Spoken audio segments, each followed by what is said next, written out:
Today we're going to talk about art and art in the home and how you design around art or plan for art either before or later in the process when it comes up, because as we all know, the clients don't always come with a great art collection, and sometimes we're developing it as the project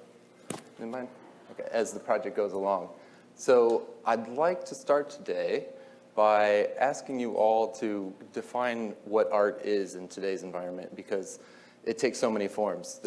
Everybody has so much more access now. It's not a mystery as much anymore. And so how are you seeing art defined in your projects?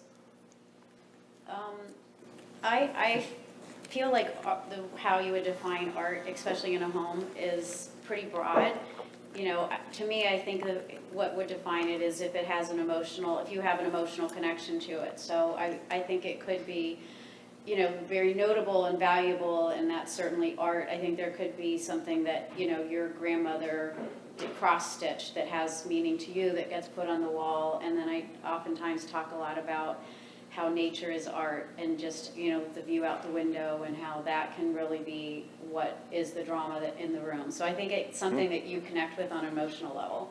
Yeah, anything you kind of make a vignette out of or frame in some way as an architect. Yeah, I think there's a sort of a emotional response that you feel when something is beautiful. And so I feel like that, to me, is what would be the definition of art. Yeah. Patricia? Thank you. Just a little bit of a background, I think, for everybody to know. My background is more in commercial interiors and, I don't know, construction. I'm a residential architect. Residential, so just to get a little bit of a background on everybody, because it's a little bit different. And then to answer your question, it's an emotional connection. It's really, for me, is an expression. It's a human expression, and that has been in our lives for centuries, and that now we are taking to the forefront, and everybody wants to have that visual human connection, that innovative way of connecting. So. In commercial spaces, how do you do that when it's not a personal thing? It's more of a public thing. Good question.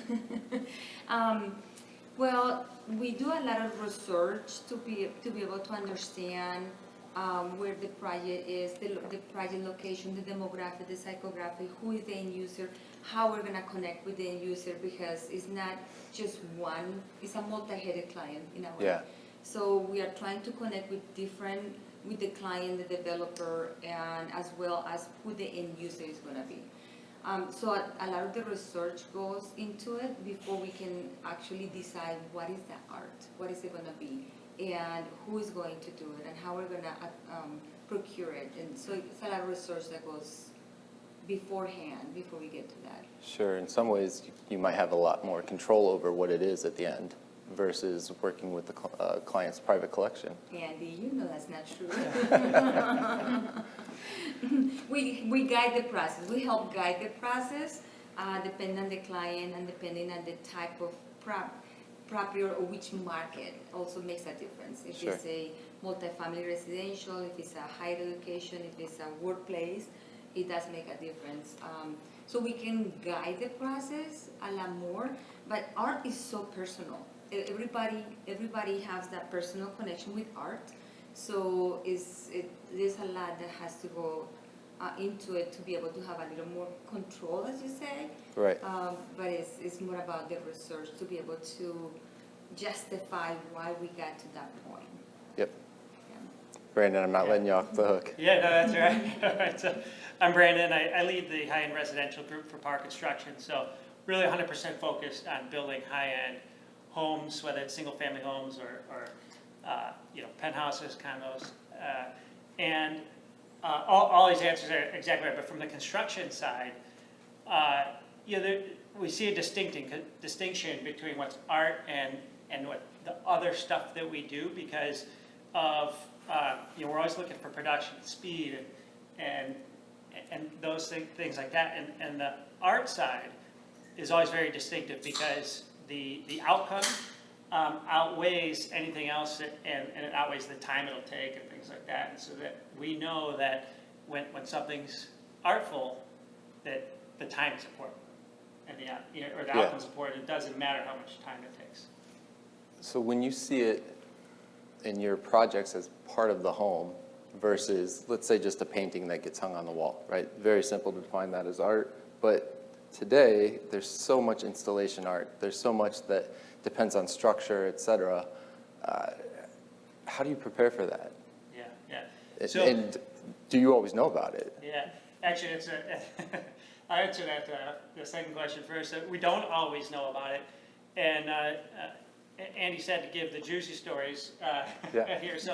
So the point that we get involved, we want to be as early on as possible because there are so many things that go into it, not just the obvious of the lighting and the structure, but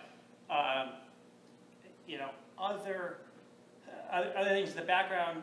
Most importantly, sometimes in big art installations is the access and how are you actually going to get it through the door or the weight of it over the floor and things like that it can be extremely difficult. And so it reminds me of a home we built not too long ago in River North, about a 13,000 square foot home, and we were literally 100% complete, finished with punch list, and the owner's rep calls me and says, "Hey, we need your help. We have it is like a 2,000 or 3,000 pound plensa face sculpture. It wants to go on our third floor terrace." And so the project got opened back up for structural evaluations. The terrace is on pedestals, so we had to bring the weight of that plensa, which really, for weight of car was only, 2 or 3 foot square area. They were putting that force on the structure. And then not to mention, getting it to that location is just an extreme challenge. After landscaping is in, we're setting cranes and all that good stuff, so. Wow. So reinforce all balconies. Yeah. Don't expect that. I think we'll come back to Celeste with when art starts in the process for you to build on Brandon's story. And you don't always have control, but when you're working with your clients, how do you infuse that? Well, one, I'd like to think that the art starts when we get hired, because I consider what we're doing is also creating art. But if it's just about their particular art, I think it's really getting to know what art means to them. Some people are collectors and either have a collection or want to have a collection, and we need to design the home with that in mind. We do a lot of glass and a lot of open floor plans, so it becomes a lot less wall space. So how do you create this very modern structure with a lot of glass that gets a lot of natural light without a lot of walls for art when people are art collectors? And so it's good to just know that in advance to allow, feature walls and things to exist, and talk to them and get to know, what it is that they are, planning on. We have a client now that has a collection of 1940s photographs, which are really sensitive to light. And so, how do you control that in a very, so we ended up doing a gallery that was kind of, had very limited amount of natural light coming in for that space. So we would do sun studies too, and, solar shades to figure out how to manage that. They also have a plensa, it's probably the same thing. And, that was like one of those rare times where that something's going to get put in a certain place. I usually find people that are real art collectors are not going to lock in where they're going to place something. Sure. So I feel like just that conversation about how serious they are lets you know how flexible to leave the space for them. Do you find that clients that are more collectors, they change their art out completely or they move it throughout the house? I think both. Both? Yeah, because I think people get, people that are really into art, they tend to buy it and then they run out of space, so then they're pulling stuff out and putting new stuff in. And I would say that can be a challenge only in the lighting aspect. I guess that comes into play. Yeah. I think we'll get into that later. Yeah. Patricia, when do you guys start to think about art? Well, it used to be that art was at the end of a project. Now it is at the forefront, at the very, very beginning. And a lot of the clients, mostly in the hospitality Now, many clients want to have the art to be either, as you're saying, a interchangeable, or galleries that come in and sell their art in the space. So we have to be thinking about the location, the lighting, the blocking, how heavy is that piece gonna be. So we have to think about it a lot earlier in the process. Almost nowadays, I think it's almost at the conception phase, at the very, very beginning, when we're asking all these questions. Or do you have any pieces that you want to bring, or are we bringing different artists? And all these questions are asked at the very, very beginning of the project to make sure that we are carrying through all the way to the end. Yeah, in commercial projects, art is often used to brand the project. Yes, and more so nowadays. yeah. Yeah. Brandon, you kind of answered it earlier. Yeah, I kind of did, but I'll yeah. add on just from these answers that when we get involved, it's usually one of the first things we're doing to answer kind of the logistics side, but we're trying to put a price, budget for a project right off the bat, and that art really does play into, what goes into the project, and what Celeste was saying, like how big of a collector it might be, will change our assumptions about what that lighting is. And things like lighting the black, and then affect how we build the walls and how smooth those walls need to be. So there's a really big domino effect in how we approach a budget for a project dependent on the art. That's a really good.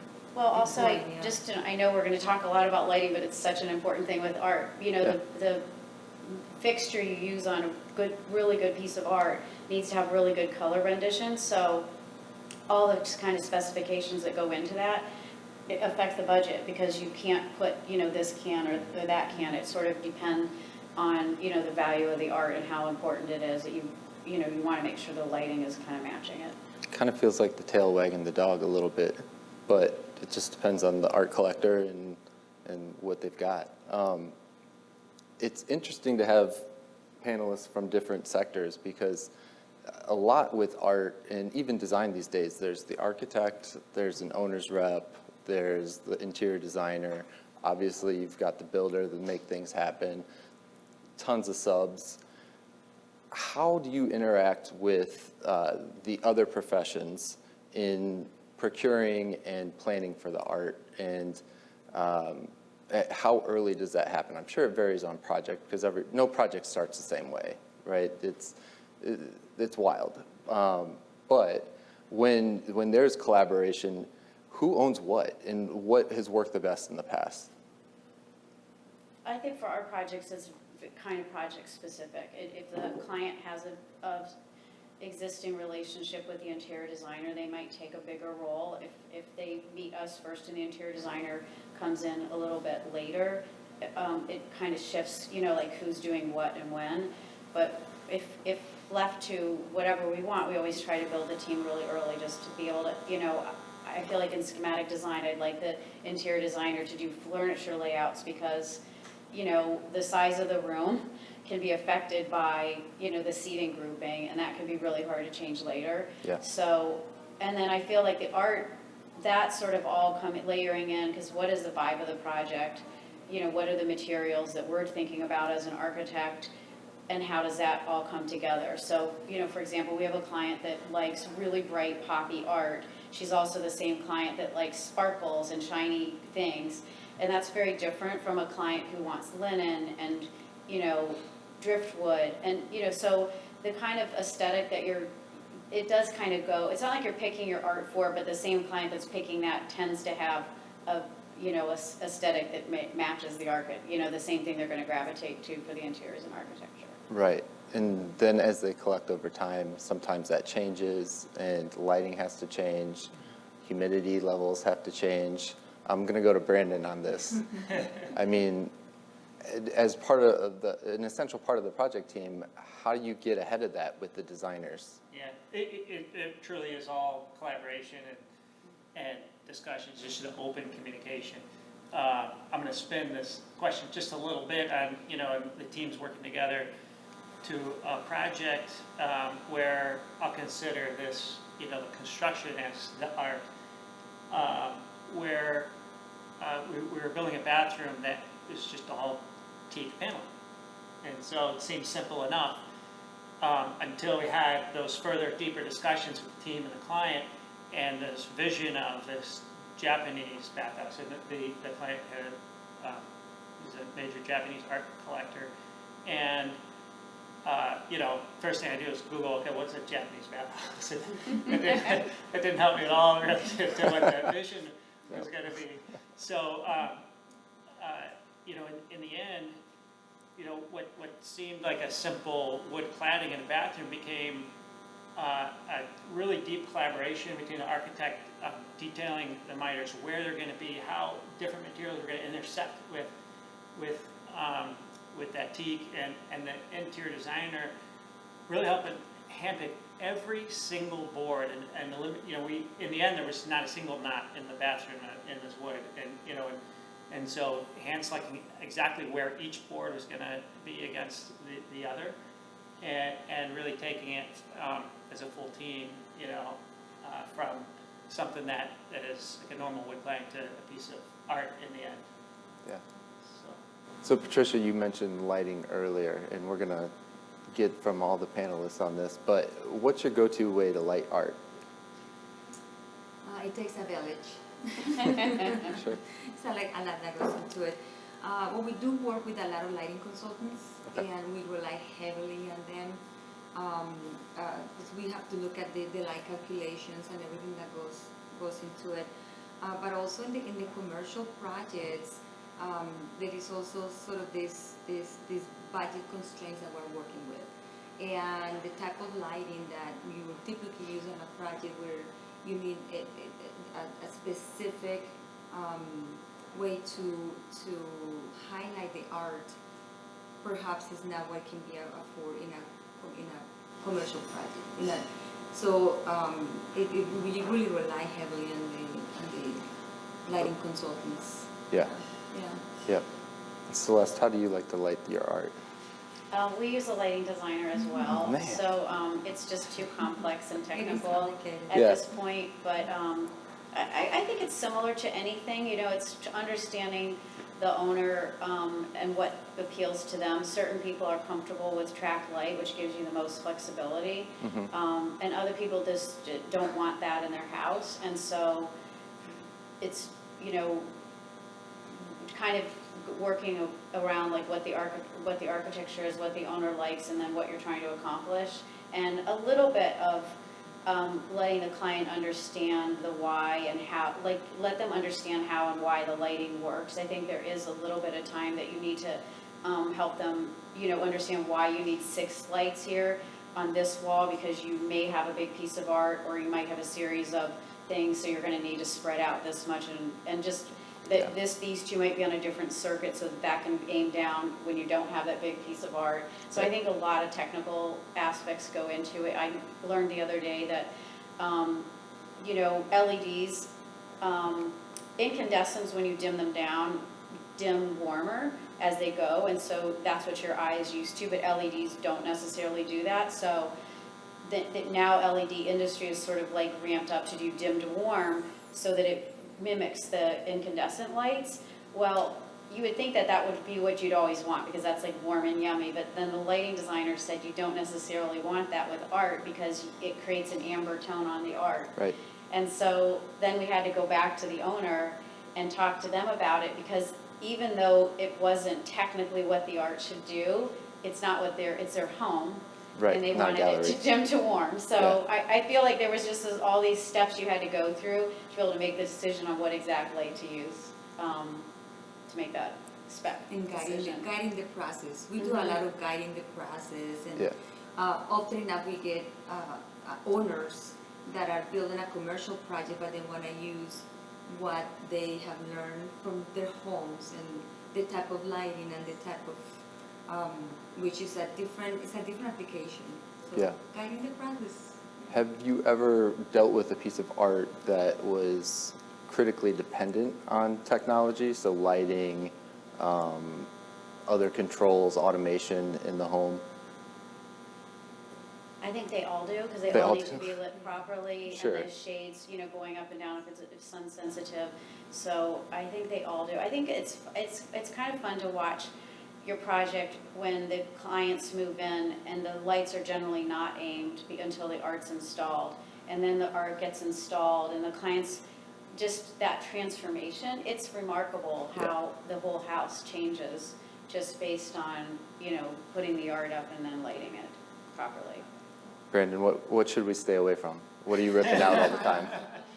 Actually, I don't know if I got an answer to that one, but Okay. just to tie this discussion together in technology and lighting, we had experience at our first project with the lighting, a light called Ketra. I don't know if you guys have used it yet. And this particular client that we're building for now has just an extensive Peter Lick art collection, which is photographs that really change under different lighting conditions and things like that. So we're using the Ketra lighting, which allows every light in the whole place to be tunable to a certain temperature, no matter what the dim setting is. And that's just how much they value the art and how it's going to look by doing that. And these fixtures, I would say roughly, they're like $800 a piece for a downlight, and this home probably has about 200 of them. But they didn't want to go to a lesser expensive fixture because they wanted, in the end, to be able to tune it exactly how they want it at different times of the day or at different times. So. Who was here from the panel that I was just on? Because I was giving that example about the client that spent an hour and a half on lighting. That's why. Because there's so much that goes into it, and I feel like it has such a big effect on the success of the space, is getting that right. And so it's a little bit tedious, but it's necessary. And not only for the art, but also the finishes. The interior finishes change, the color changes. Yeah. With Absolutely. the type of light. Yeah, so important. So earlier, Celeste, you alluded to what we do is art, right? And what you do is art. Can you talk about how you treat the profession as more of an artistic expression? Yeah, sure. Not an easy guess- one. No, well, I guess that's the part that, kind of why we all do what this is I think it's that creative sort of artistic expression. And for me, I feel like that's my biggest talent, is when I can turn my head off and I operate from my heart and instinct. And you're kind of like stretching a roof out and you're balancing this wall and this material and this hard surface versus a fossil wall, and how all of this comes together and how that space feels. So I feel like architects are, creating sculpture that you live in, and you're, in addition to that, it's almost like theater, because the light changes through the day, you could go from a small space to a big, and just sort of all the layers of the art. Like sometimes I think of it as choreography. So, to me that's kind of the most special part of creating what we do. And I think people that hire us, any architect or designer, understands that. I think to some degree, because they don't have to do that. They could easily buy something that exists, but they want to be part of that artistic expression themselves. Great answer. Yeah. Great answer. Yeah, I agree. We're creating spaces that are sculptures, we're living in them. Yeah. Yeah, great answer. Brandon? I can certainly chime in from our standpoint, from the construction aspect. To me, and what we do with art, really comes down to some of the true craftsmen that are out there. And when I do our business plan every year, one of the things that I identify as a threat to what we do and a threat to our business is finding those true craftsmen that can, I just named the list, from everything from book matching a piece of stone beautifully to match up veneer to some of the metalwork you see, or hand scraping wood floor, sculptural stairs. You name, I could just keep naming how much that true craftsman is as part of the construction to making it artful. Yeah. I'll say, and not only finding those folks, but how do we as a community keep those professions alive? Support them. How do we Right. support it, how do we create and find those people, but also encourage to and hand those tricks of the trade and all that stuff down. How often does a great business just vanish because they had no one to pass the torch to? Right. right? And then all of a sudden the market's left without that skill. For me, I think it's important as architects and designers to make sure that you design things that allow that to be present. Because for me, that's, we just did a project where we had, very modern steel windows, but it was juxtaposed with a stone wall that we carved a slot out of it. They had a chiseled, texture to it. And it was just really important to me that as a person would walk into the house, they would have this sense of antiquity to see the fossils in the stone, and then also to see the craft of a person and imagine, the care that person went into it. And there's something incredibly satisfying about walking on a job site and being around people that really are proud of what they're doing. And I feel like that's just really important that we keep that alive as human beings, that inhabit our spaces, to have, the sense of craft. Yeah, there was a huge article about that in Cranes recently, and one of my coworkers was proud that their son was going to a trade school, and I just couldn't be happier for them because it's a dying art. All those crafts, like you said, we have to design for it because there are too many people out there not designing for it, and that's why they're dying, right? Well, I think this is a different conversation, but I think it's this, allowing things to age and allowing things to have, you know what I mean? A patina. A patina, there's sort of, that comes inherently with the craft. There tends to be more natural materials, and I think, there is that's sort of a trend that comes and goes, and so I just think, I think it will always be there. I think people will always kind of appreciate, the craft. Nostalgia, the romanticism that brings with it, yeah. Agreed. Patricia, what's one of the most innovative installations that your firm's done? Good question. How much time do you have? About 12 minutes. All right. Well, we recently finished a project where we had this beautiful wall about 15 feet by 13, and it was all a piece of art, a metal art. The contractor couldn't do it. He kept saying it's going to cost X amount. The client kept saying we have to do it for less. And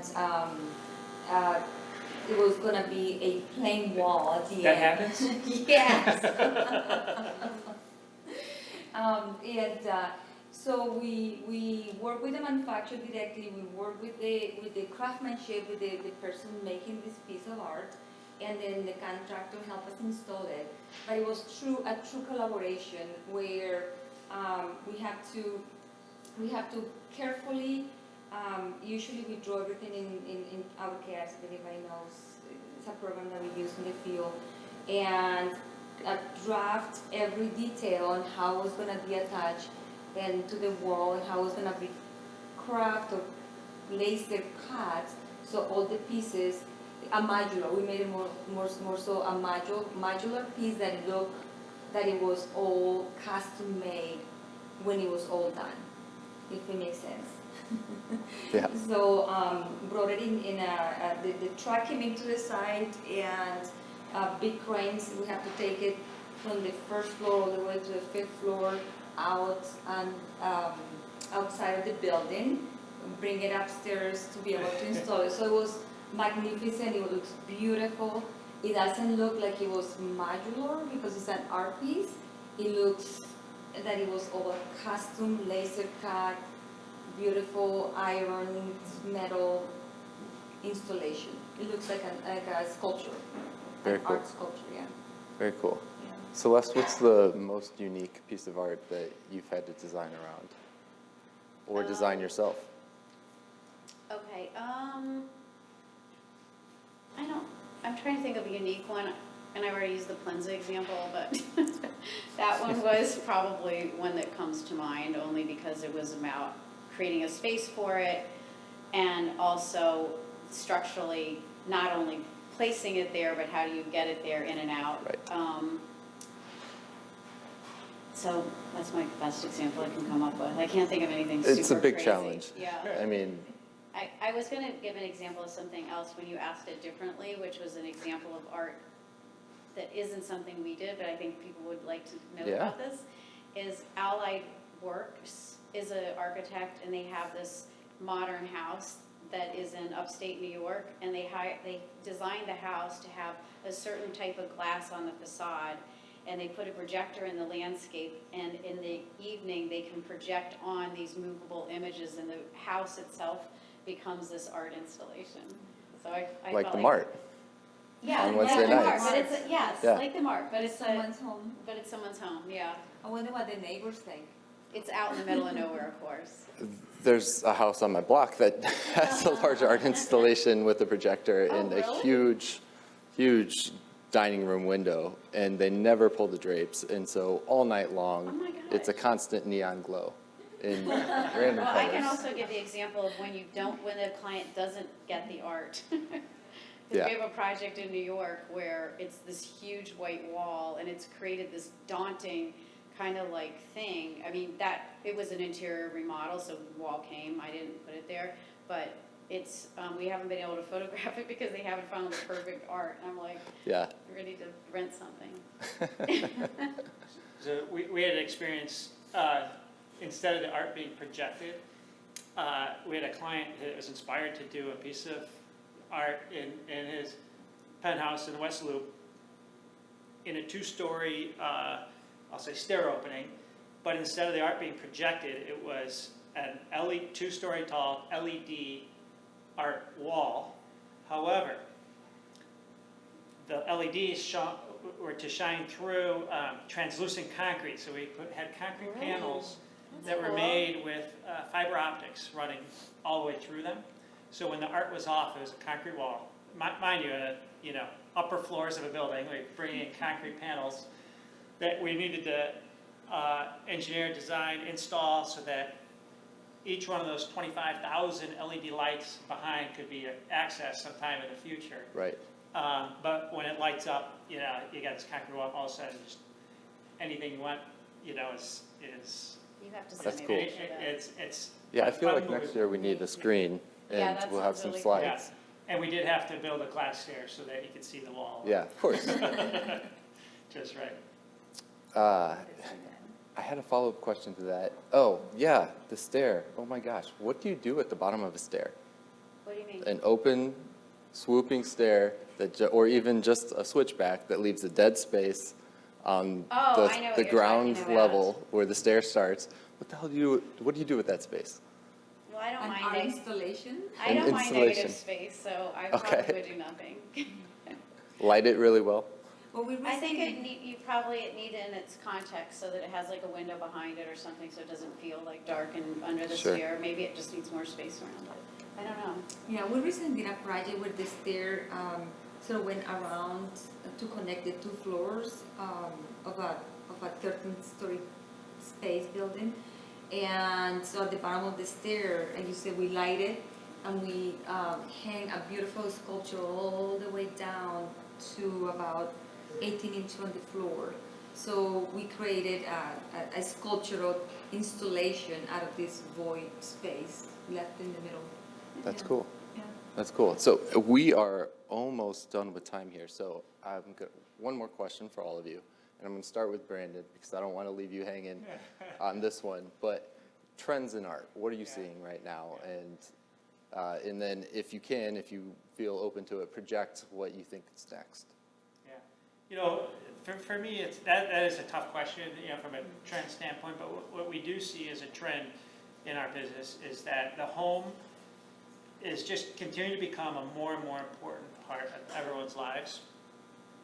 And so we do see, the art installations and things like that just being so much more thought out, detailed, front and center, because in our experience, it's that art that makes a home the home, and essentially yours and unique. So I think for us the trend really is that it becomes something that the clients are building for the art versus a place, that comes first, and then just, well, we're going to put art in it. Sure.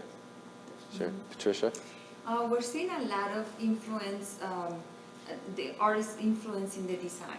And clients have such accessibility to Pinterest, Instagram, I guess so visual and that is influencing the design. I think fashion is really influencing what we do, and it's going to continue to influence and bring in sort of that residential feel into the commercial spaces. Is going to continue to be more.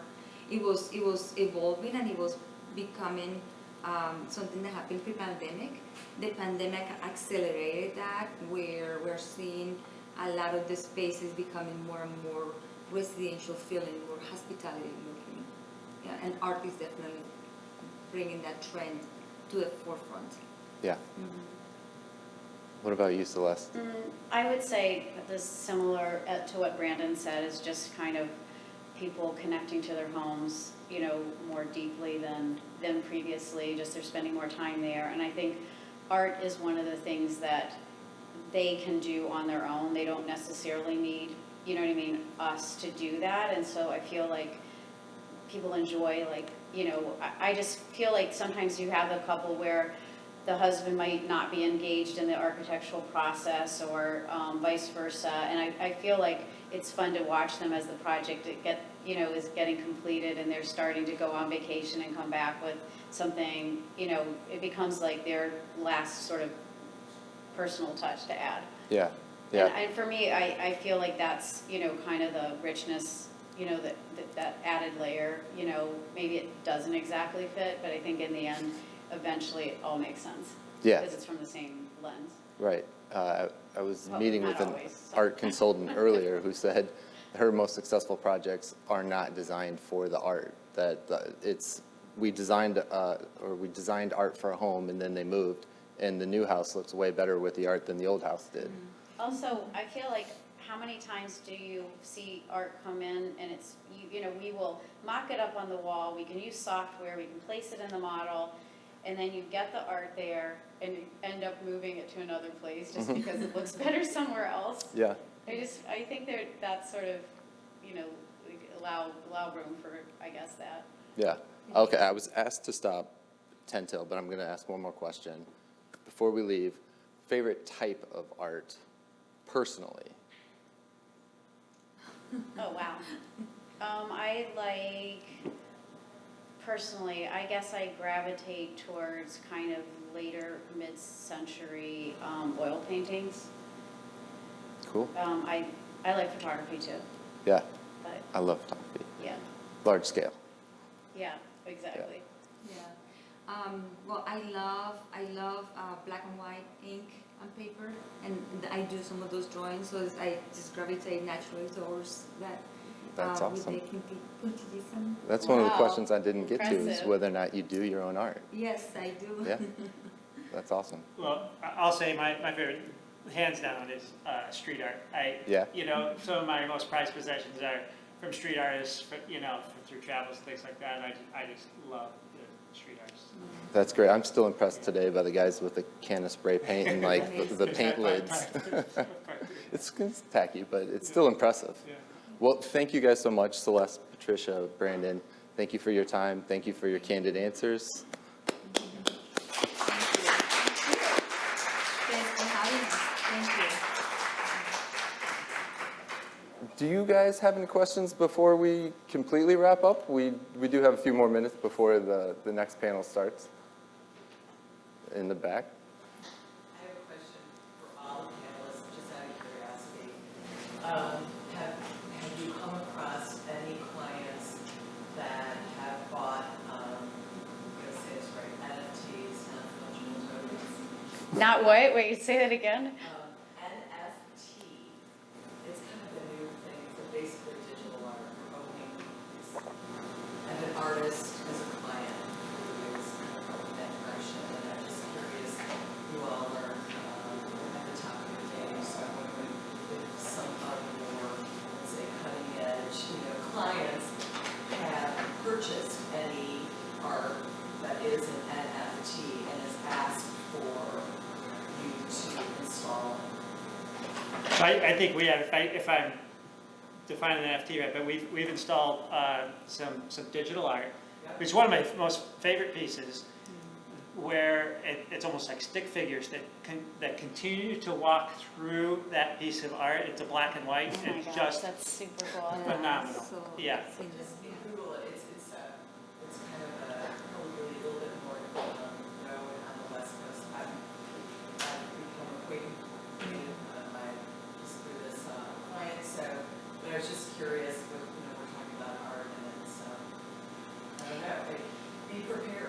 Yeah.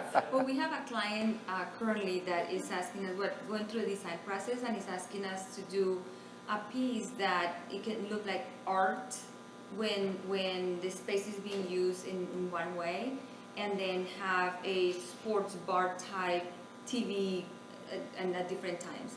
So we're looking into that right now. So how can we make it be part of this beautiful installation that is part of the space and looks like a piece of art? And then when it's used differently with the CNN sports, make it fit within the space. So I think we're going to be seeing more and more of that. Yeah. Yeah. Thank you. Thanks for the question. Anyone else? Oh, thank you.